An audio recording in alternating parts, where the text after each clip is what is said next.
Hi, Steve Landau here from Everyone Runs and Embrace Tucson, Embrace Your Inner Athlete. I'm here today with my co-host, Julie Stark, and our very special guest, Brian and Erin Paradis of Tucson. And we're going to talk to them today about their new life in the new abnormal of the world today. Julie, take it away. Hi, Erin and Brian. Hi, Julie. Hi, Steve. It's good to see you guys. I miss our weekly runs. I'm hoping to be back soon with face masks. Thank you for joining us. You two are very active in the running community. You lead group runs, you race, you do it all, really. And you both work at the University of Arizona, which, as the world knows, has been impacted by what's going on with our new abnormal lifestyle. And so we just wanted to reach out to you as someone in the running community, also dealing with, working from home, and just wanting to find out from you how you're managing your new abnormal. Okay. Well, I think for everyone, it's a shift in our paradigm and our world. So, I mean, there's a lot of things we're doing to manage the new abnormal. We're both working from home, obviously, and we miss our students. We miss our colleagues at the U of A. We've been trying to do social Zoom meetings to stay in touch with everybody and text friends and make that time to connect socially in the virtual world. As a couple, it's been interesting because I think we're spending more time eating or snacking. Since we don't have a water cooler at the office, the kitchen has become our water cooler. So after in between Zoom meetings, like we both kind of gravitate out there and we'll snack and kind of dish on what's going on in our workday. But it's actually been a blessing that we've had more time to cook good meals, to sit down at the table together, to take our dogs for a walk at the end of the day. So I think it's been, great to find some silver linings in this, and that we've all had to slow down and spend more time focusing on each other, which has been wonderful. Yeah, and we have like a 30-minute commute to the university, and there's sometimes where we can drive together, sometimes we can't. So we really are feeling the benefit of not having an hour commute every day, where we just have more time to be at home. Like the workday ends at 5 o'clock when we stand up from our desks and walk into another room, which is really nice, as opposed to having to walk to the garage, get in the car, and then do all of that. So we're not having a commute is really nice. That's an interesting thing you brought up. How do you think that's going to affect you when we all go back to work? I think a lot of people are going to be more stressed going back to the office because it's so beautiful to be able to walk down the hall to your office. Yeah, well, I think, and certainly when sometimes we drive together, we'll chat, but then when we drive separately, it's nice to get caught up on the news or a podcast or just do some good thinking during that time. So I think there's like a benefit to, certainly for me, to commuting. I sometimes ride my motorcycle down to campus, and that's a great experience. So being able to do that is still good. And even though we would rather not have such a long commute, being on campus is a very special thing. And kind of the 10-minute walk from the garage to my office is really special every day, seeing students walking around and seeing how beautiful the campus is. And that's something that I certainly would not trade. What he said. How do you find yourself out running more? What do you find you said walking the dogs earlier. What are your stress relievers right now? And what do you recommend to people right now who are maybe having a difficult time with all this? Yeah, we are definitely running more. At least for myself, I would typically run twice during the week and then once on the weekends. And that's kind of like my routine unless I'm training for something.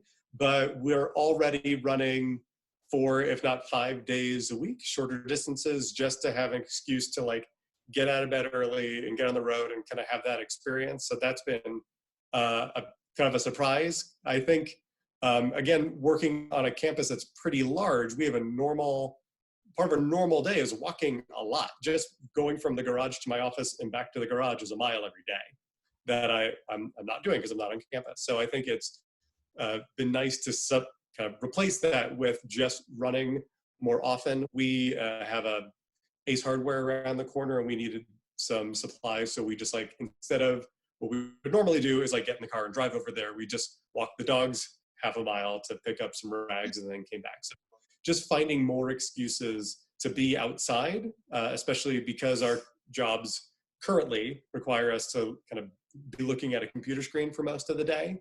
It's been nice to have excuses to run more often. And then we're also just making sure that during the time that we take for lunch midday, that we're doing that as often as we can outside, having an excuse to just in the middle of the day, find a reason to just get out from the desk and feel some sunshine. It's beautiful right now in Tucson. So it's been a really nice time to be outside before it gets too hot. Any advice to people? I think having a consistent routine is good. So I think that that we have our kind of set days that we go out and run. That has been very nice. And making sure that even in a kind of busy day where you're stacked with meetings, it's good just to like going out to get the mail has become very exciting. So just say like, I am going to feel the sun on my skin for 5 minutes as I like walk down the driveway, get the, check out the front of the house, that kind of stuff. So just forcing myself outside more often has been very important.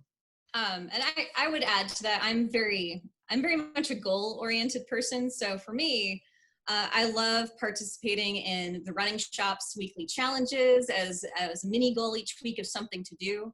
I'm actually been setting a goal for myself to use this time to build up my base mileage. So that's part of why we've been going out more, is that I want to start building up my capacity and my resiliency. So for me, I love making schedules. I love having checklists. So I've been setting kind of weekly goals for myself, but then also kind of monthly goals of, how many miles do I want to accomplish this month? What do I want this to look like so that, 4 or 5, 6 months from now, where am I going to be? So I've had that in my mind as I've been kind of structuring my time for running. So it's good in a way. Unfortunately, we have this time to get better at what we do and build up our base and our cardio, but in another way, not so good.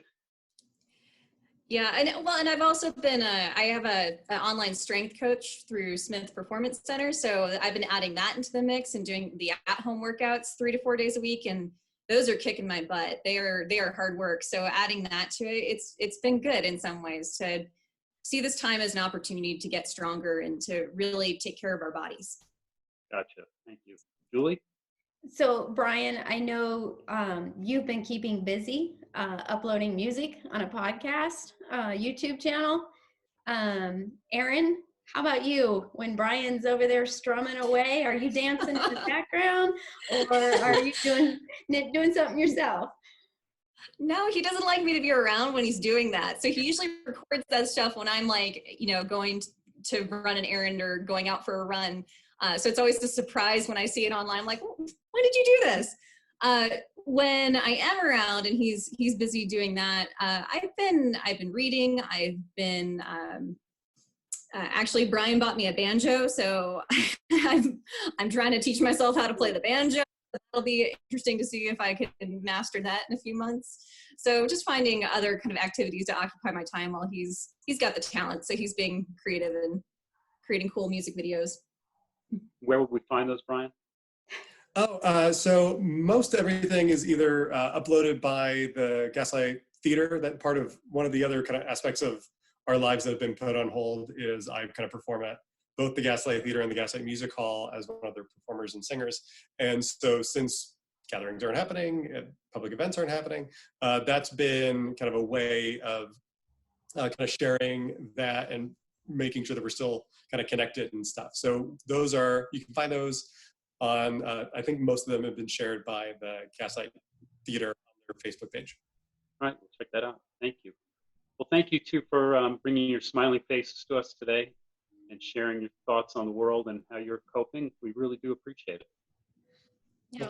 Thank you. We're excited to get back on the road and do your events. It's, I think, something that we've been lamenting over the last few weeks is I think this is one of the most mild Aprils we've had in a long time in terms of weather. This would be a great racing weather, and so we're looking forward to being able to support your events whenever we're allowed to. Yeah, definitely. Thank you so much, both of you, and to all the race directors in town. I think I told you earlier, I love everything about Tucson, especially that it is an active community. It's a town that loves to be outdoors, and there's hundreds of miles of bike path, and we have so many athletes in this town. So I miss everyone. I miss seeing everybody. I miss the events, not just for the sake of competition, but for the spirit of the community that these events brings everybody together to cheer each other on. So we're excited in a few months when we all can meet up again. We'll be there. We'll be there either running or cheering for our friends. Amen. Well, again, thank you for having us. Julie, you want to send us out? Okay, Brian and Erin, thank you so much. You really hit the nail on the head. We're all looking forward to being able to get back out there to Everyone Runs events and all the other local races that are going on, and also just our training groups and being able to high five each other when we've met that goal or we finished that workout. So stay healthy, stay safe, and we will see you soon. Absolutely. Bear down.